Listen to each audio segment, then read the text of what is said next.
Maayong adlaw kaninyong tanan dinha sa Pilipinas. Hinaot pa unta nga ang Ginoo magauban kanunay kaninyo.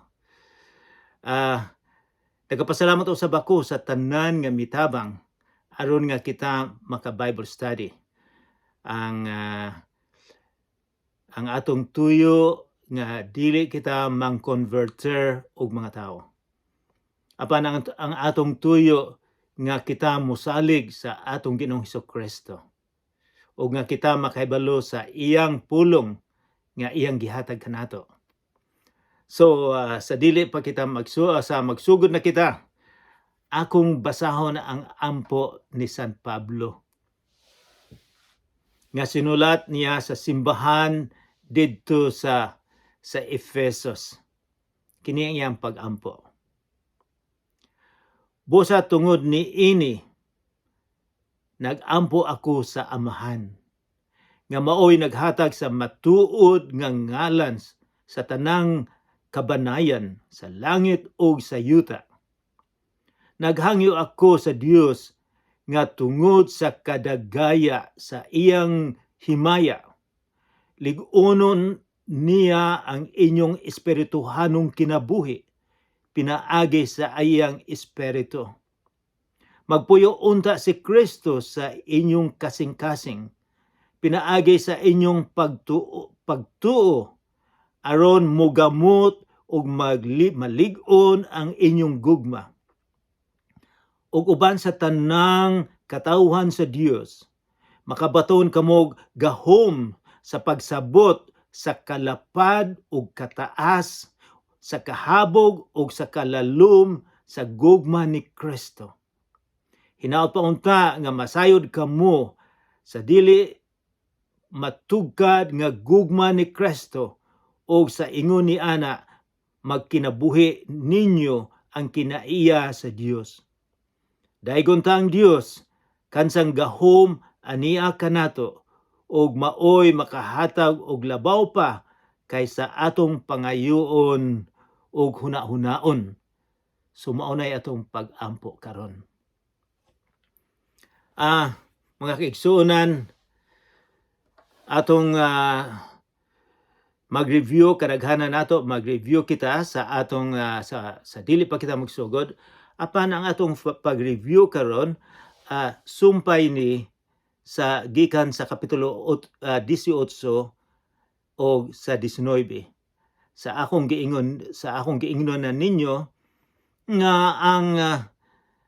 ang kapitulo, ang division sa kapitulo o ang versikulo sa original gyud walay kapitulo, walay versikulo. But 1,000 years ago, sa usa na kalibo karon, dinay usa ka tawo nga iyang gibahin ang kapitulo o versikulo. Usahay maayo, apan adunay mga butang nga wala niya kay nabahin, pananglitan karon. Ang versikulo 19 ang atong tun-an, pero ang istorya di ay gasugod sa katapusan sa kapitulo 18 sa sinulat ni Lucas. So mag-review kita, so sumpay lang ni siyang istorya, kining istorya ito ni Sekio, sumpay lang ni sa iyang istorya sa usang kapitulo. So akong gihangyo ninyo nga kung sa pagtuon nato nga atong abrihan ang atong Bible, aron nga kita makasunod o aron kita maantigo unsaon pagbasa o unsaon pag-interpretar sa pulong sa Ginoo. Bisag dili lalom pero okay lang. So mag-review kita. Naa kita ron sa kapitulo 19 or at the end of kapitulo 18 sa sinulat ni Lucas. Ang New Testament ang magsugod sa Matthew, Marcos, Lucas, Juan. Kung naa na karon kita sa libro ni Lucas. So guys, palihog og abri ang inyong Bible sa kapitulo 18 and then 19. Pero mag-review lang kita. So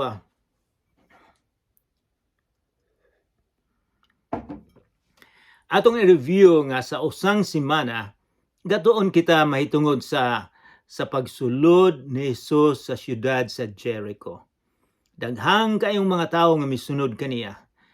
Nganong miadto man siya sa Jericho, kay ang Jericho maoy usa ka siyudad nga kung muadto ka sa Jerusalem, moagi gyud kag Jericho.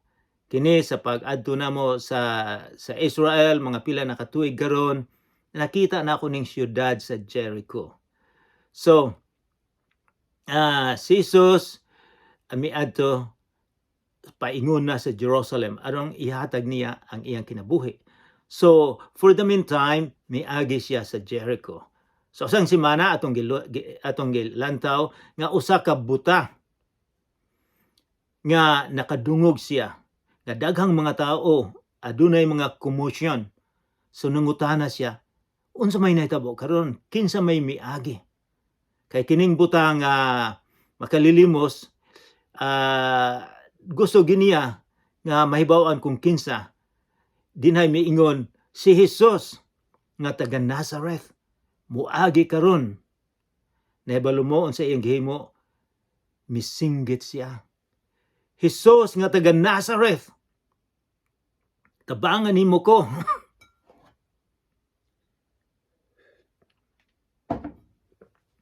Ang ubang mga tao mingon, hilom diha, magsamok-samok ka lang. Apan siya misinggit gyud, Jesus nga taga Nazareth, tabangan in taon nimo ko. Nadungog siya ni Jesus. Midol si Jesus o gipangutana, unsa may imong gusto?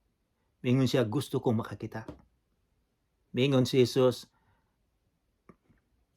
tungod sa imong pagtuo, tungod sa imong pagsalig, mamaayo ka.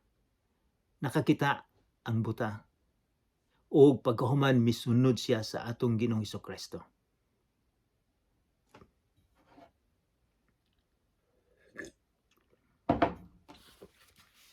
Karon, moadto na ta sa kapitulo 19. So, continuation ni siya. Nakasulod na siya sa sa siyudad sa Jericho. So, naa natin din na daghang mga taong misunod ni Hesukristo, daghang kayong taong gustong mahibalo kung kinsa, daghang kayong tao nga mulantaw niya. So, muadto na kita sa kapitulo 9. Ang title, si Jesus o si Zaccheo. Sa English, Zacchaeus. Si Jesus, gusto na akong isulti sa ninyo nga ang ngalang Jesus, sa Espanyol, Jesus, sa English, Jesus. Pero sa original niyang ngalan, kay bulumog sa ngalan niya, Jehovah, or ang pangalan niya, Yeshua. Ang buti pasabot, Yeshua, Jesus is the Savior. Gikan sa pulong nga Joshua. So Yeshua sa ilang sinultian nga Aramaic, Yeshua. Pero sa atong mga Bisaya, sa mga Espanyol, ato lang inoning Jesus, Hesukristo. Kaya usay maglisod tag pronoun sa sinultian sa mga sa Aramaic o sa Griego. So, to make it simple, ato lang sundon ang sinultian nga Espanyol, si Jesus. Okay, so walay paglangan, versikulo 1. Si Jesus miabot sa Jericho o samtang miagi siya. So, miabot na siya sa Jericho. Agianan paingon sa Jerusalem. Kining Jericho dako kaayo ning syudad. Ang mga elite, ang mga dato dinhi magpuyo sila. O di usay na ipanahon dinha nga daghang kay mga bulak sa Jericho o ang syudad mabango kaayo. So kini sa unang sa Old Testament usab, kining Jericho giguba ni Joshua. So pero sa panahon ni Jesus, dako na ning syudad. So miagi siya sa Jericho. Ang una, iyang nahibalagan ang buta, iyang giayo. Karon tan-aw nato kung kinsay iyang nahibalagan. Versikulo 2, may usa ka dato nga ginganlan og Sakio nga pangulo sa mga kobrador sa buhis. So Sakio atong mahibaw-an sa versikulo 2, mahibaw-an nato nga usa siya ka dato og siya pangulo sa mga kobrador sa buhis. Kadaghanan sa kobrador sa buhis dato kaayo. Nganuman sila ang magkobra og buhis. Sila kung unsay gusto sa mga Romano, kay kini sila mga empleyado sa Romano. Ang Romano mag-ingon nga kanang imong lungsod ang gusto nakong makuhang buhis, pananglitan lang 20,000. More na ihatag nimo namo kada tuig. So kung unsay sobra, kung imong padak-an ng buhis, imuha na. Kadaghanan sa mga magkolektog buhis padak-an nila og husto. So mao nang dato sila. Labi na nga daghan kaayong buhis nga gihatag sa mga Romano, the Roman government. Ikaw usa ka tawo nga buhi ka, may buhis ka. Balay nimo yuta may buhis, imong baka kalabaw naay buhis. Napuno sila og buhis. Mao nang nagreklamo sila sa mga gihimo sa mga Romano. Kami diri sa Canada, kadaghanan sa buhis namo mga 40%. Kung aduna mi income nga usa ka gatos ka dolyar, ang 40 sa gobyerno. Apan amo usab mga makita nga daghang gihimo sa gobyerno. Ang among healthcare, ang hospital free, kung unsay klaseng mga cancer, mga surgery free. Ang among dalan gwapo kaayo. Limpyo kaayo ang among mga kalsada. Pulis, dahamig pulis diri. So ang tubig namo muagira sa ilalom sa yuta na ay mga tubo nga daghan kayo. So nakita namo nga bisan nagbayad mig mahal, nakita namo kung hain pa ingon ang kwarta. Bisag sa Romanhon usab, giyon sa nilang kwarta, ila pong gidala dito sa Roma. Apan sila usab nagpahimo og dako kaing dalan. Bisag karon makita man nimo ning mga dalan nila. Og nagpahimo usab sila dako kaing stadium. Pag adto namo dito sa Beachside, nakita namo ning stadium nga guba na kayo. Dako kayo ang mga poste dagko. So gigasto usab nila ang kwarta. Apan ang mga tao nga Israelinhon nag-antos pag-ayo. So mao na nga nagrebuild sila. So mao ni si Sakio, pangulo sa kobrador sa buhis, daghang mga tao nga dili makagusto niya. Kini si Sakios dili makasimba ni kay siya makasasala. So miingon sila ang pinaka dako kaayong sala mauning mga kobrador sa buhis. Wala ni siya amigo. Okay, tanaw na to unsa may gihimo ni Jesus. Versikulo 3. Naninguha siya pagtanaw kung kinsa si Jesus. Pasible sigurong nadungog na niya si Jesus. Kay si Jesus daghang gihimo nga milagro. Gipakaon ang pila ka libo, milakaw sa dagat, ang dinhay namatay iyang gibuhi, dinhay bakol iyang gipalakaw, daghan kaayo. So pasible nga nakadungog na ni si Zacchaeus kung kinsa ni Jesus, gusto giniyang lantawon.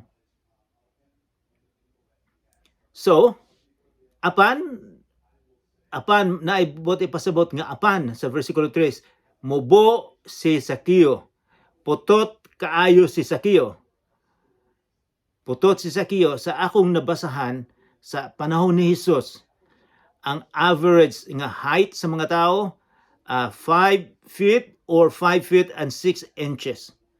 Ako 5 feet and 6 inches ko. So siguro sa unang panahon ako'y pinakataas.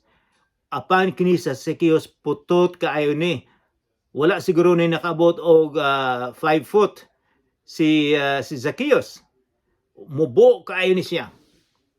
Apan mubo si Zacchaeus ug wala siya makakita kang wala siya makakita kang Hesus tungod sa panon sa mga tao.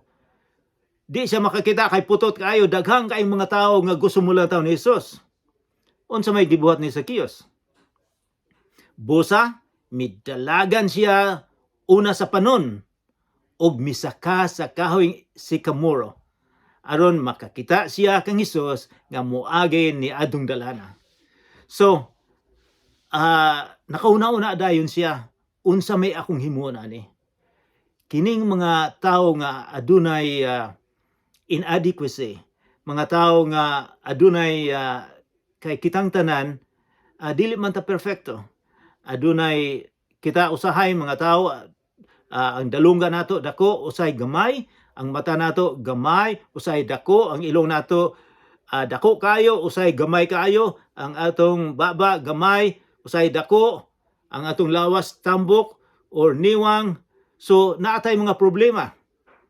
Kini si Zacchaeus adunay problema. Apan na-challenge siya nga ang iyang kung aduna siya gusto, iyag yung kuhaon na aduna siya drive sa iyang kaugalingon. Mao ni giingon sa mga tawo nga mao ni Napoleon syndrome. Si Napoleon usa ka bantugan nga general nga French. Iyang nakuha ang Europe. Kabalo kag pilay edad, pilay height ni Napoleon Bonaparte. 5 foot lang siya, 5 lang. Mubo kayo siya, apan tungod sa iyang pagkamubo, aduna siya drive, kaisog, nga ang iyang gusto, iyag yung tumanon. Mao ni si Zacchaeus, bisag mubo kayo siya, gusto ginang makita ang atong Ginoong Jesucristo. So versikulo 5, dool nang miabot si Jesus ni anang kahoy nga sycamore tree nga siya nagbitay dito, nagsaka sycamore tree. Unsa man siguro mahitabo. Sa pag-abot ni Jesus ni adtong dapita sa sycamore tree, mihangad siya sa kahoy ug miingon kang Zacchaeus, kanaog dayon Zacchaeus, kay adto ako moabot sa imong balay karong adlaw.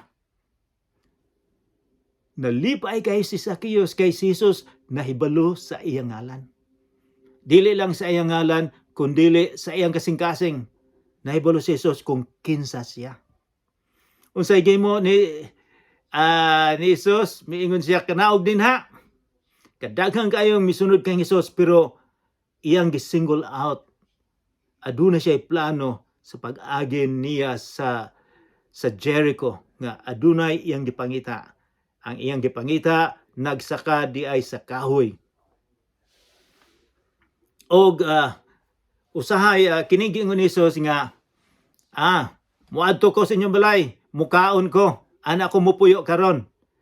Dili sa kultura namo sa Canada, sa Amerika, dili maayo nga imbitahon nimo ang imong kaugalingon nga muana ko sa imong balay, mukaon ko, magbisita ko. Dili na pwede. Imbitahon ka pero ayog ingna nga imbitahon mo ako. Sila ang magbuot. So dili maayo, pero sa panahon ni Jesus, bisag karong uban din ha, okay lang kung imbitahon nimo ang imong kaugalingon nga mo bisita ko sa imo ha. Di na ako manihapon. So mo ni gimo ni Jesus. Versikulo 6. Mingon si midali pagkanaog si Zacchaeus o sa dakong kalipay, midawat kang Hesus.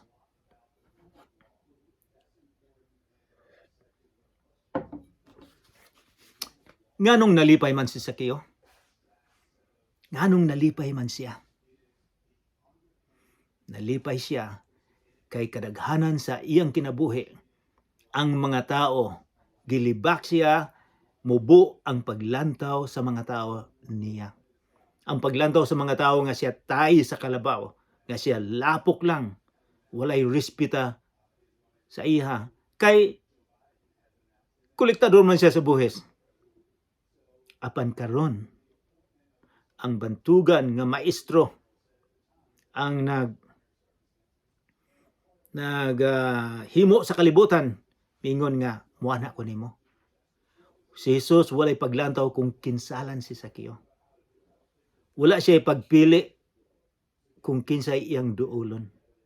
Ang mga tao ang paglantaw sira si Sakeo, apan si Jesus ang paglantaw niya nga iyang ayuhon si Sakeo. Unang nalipay dako kay si Sakeo.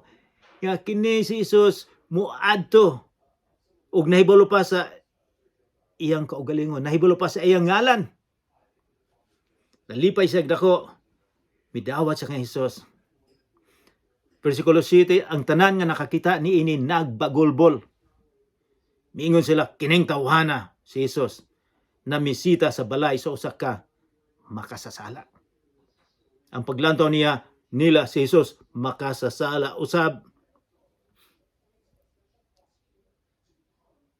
Og pag-adto sa balay, wala ni isulti ni writer na si Dr. Lucas, pero dako kaayong posibilidad nga nag-istoryahanay sila nga si Jesus nagtudlo niya kung unsaon nga makaadto sa langit. Unsay nahitabo? Versikulo 8. Sa dihang natagbuan niya si Jesus, sa dihang nagkaistoryahanay sila ni Jesus, siya naluwas. Siya nakasabot kung unsa ang tinuod nga kinabuhi. Mitindog siya sa versikulo 8. Ingon sa Kiyos, og mitindog si Sakeo og miingon sa Ginoo, miingon ni Jesus, Sir, paminaw, ihatag ko ang katunga sa akong katigayunan ngadto sa mga kabus. Og kon ako nakalimbong, siya nakalimbong man, og ako nakalimbong kang bisan kinsa, ulian ko siya 4 kapilo na bag-ong iyang kasing-kasing. Na bag-on ang iyang outlook, ang paglantaw niya sa kinabuhi. Ang iyang paglantaw sa kinabuhi, dili kayo importante ang iyang kabtangan. Nalipay siya nga ihatag ang katunga sa iyang kabtangan dito sa mga pobre. Ang iyang paglantaw nga adunay kinabuhi nga walay katapusan. Na mas importante di ang kinabuhi nga walay katapusan kaysa iyang kabtangan. O karon sa dihang na-converter siya, na usab ang iyang kaugalingon, dako na ang iyang paglantaw sa mga pobre. Nga ang pobre nagkinahanglan og tabang. Mao nang iyang ihatag na bag-o siya. Dili siya ang nakapabago siyang kaugalingon, kundi ang atong Ginoong Hesukristo ang nakapabago niya. Kay kung sa kaugalingon niya, dili siya mabago. Sa unang panahon usab, aduna sila balaod. Nga kung makakawat kag kanding, usa ka kanding, kinahanglan iuli nimo tong kanding ug muhatag kapag usa ka kanding. So iuli nimo 2 na ka kanding. Apan miingon siya diri, ulian ko siya 4 kapilo, 400 times iyang iuli. Nabago siya.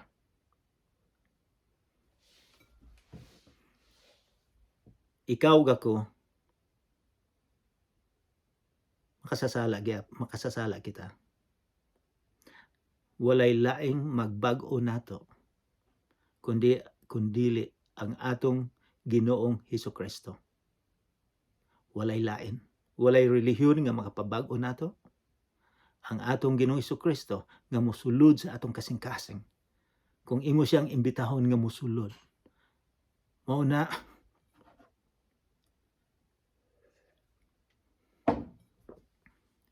sa diyang gasulat si San Pablo sa atong gibasa, nga si Hesukristo mosulod sa atong kasing-kasing. Siya ang maka-change, makapabag-o ka nato. Bisan, siniadtong panahon na gisubraan pa gyud niya kung unsa iyang restitution, unsa iyang iuli. Imagine, dinay usa ka istorya sa usang lesson nato. Usa ka dato nangutana ni Jesus unsaon niya nga siya makaadto sa langit sa kinabuhi nga walay katapusan. Miingon si Jesus, ibaligya nimo ang imong kabtangan, ihatag sa mga pobre, o musunod ka kanako. Ang dato successful sa kinabuhi, mipalayo sa Ginoo. Ang importante ang importante niya mao ang kalipay ni ining kalibutana. Ikaw ug ako, bisita lang ta dinhi sa kalibutan. Dili ni ang atong permanente nga lugar. So ayaw dili ta paluko niining mga daghang mga makalipay sa kalibutan. Bisita lang ta. Versikulo 9. Si Jesus miingon kaniya, miingon ni Zacchaeus, karong adlaw, wala siya miingon, ugma, sunod bulan, miingon si Jesus, karong adlaw, miabot ang kaluwasan ni ining balaya. Miabot ang kaluwasan ni Zacchaeus. Kay kining tawhana, kaliwat usab ni Abraham. So naluwas si Zacchaeus. Makita nato nga naluwas siya tungod kay ang prutas sa iyang kasing-kasing sa iyang kinabuhi, miingon siya nga akong ihatag. Nakita nato nga naluwas. Kinsay giluwas niya? Ang atong Ginoong Jesucristo. Ang bunga sa kaluwasan mao ang pagbag-o sa kinabuhi. Dili nga magbago kita para maluwas, kundili atong pasudlon ang atong Ginoong Jesucristo sa atong kasing-kasing aron nga kita magbago ug nga kita makahatag nagkalipay kaniya. Mingon siya, kaluwasan. Kaluwasan asa man? Kaluwasan sa impyerno. Giluwas niya kita. Walay laing makaluwas kanato ang atong Ginoong Jesucristo lang. Ang atong relihiyon dili makaluwas. Versikulo 10. Niani siya, kay mianhi ang anak sa tao. Kinsa man ning anak sa tao? Sa ato nang gitun-an, mga 70 times nga miingon si Jesus nga siya ang anak sa tao. Gikan ni sa Daniel chapter 7. Anak sa tao nga gi-worship, anak sa tao nga adunay gingharian nga dili mawala, dili mamatay sa hangtod sa hangtod. Yung siya, versikulo 10 again, kay mianhi ang anak sa tao, aron pagpangita o pagluwas sa nawala. Ang atong Ginoong Jesucristo, sa wala pa buhata ang kalibutan, sa wala pa'y Pasko, dina na siya. Siya ang gabuhat sa kalibutan. Gipadala siya sa amahan. Aron nga, unsay giingon din ang purpose, ang katuyuan, mao ang pagpangita o pagluwas sa nawala. Ikaw ug ako mga kaigsuonan, nawala kita. Mao nay tuyo ni Jesus nga miani siya dinhi. Gipalit niya kita. Dili og usa ka dolyar lamang. Ang iyang kinabuhi, iyang gihatag aron nga kita maluwas. Kay ikaw ug ako dili makuluwas sa atong kaugalingon. Si Jesucristo lamang ang makaluwas kanato. So mao nay trabaho ni Jesus nga siya nangita og pagluwas sa nawala. Kitang tanan nawala. Unsa may imong buhaton? Imo bang hangyoon si Jesus nga musulod sa imong kasing-kasing? Aron nga siya ang magdumala sa imong kasing-kasing. Siya ang magbago kanimo o kanako. Hinaot pa unta nga dako ang atong paglantaw, pagrespeto sa atong Ginoong Jesucristo. Kay gipalit man niya kita. Daghang salamat, mag-ampo kita. Among amahan nga langit nun, daghang salamat nga imong gipadala ang imong bugtong nga anak aron nga kami adunay kaluwasan. Hinaot pa unta nga ikaw magdumala sa mong kasing-kasing. Hinaot pa unta nga imong abrihan na mong kasing-kasing aron nga kami makasabot. Hinaot pa unta nga among higugmaon ang atong Ginoo. Hinaut pausab magpasalamat kita sa pulong nga imong gihatag karon. Nagaampo usab ako Ginoo. Napasayloon nimo katong mga tawo nga nagahangyo karon kanimo nga nagakinahanglan sa imong tabang. Tabang nga usab Ginoo ang mga tawo nga nagkasakit karon. Sa ngalan ni Jesus nga manluluwas. Amen.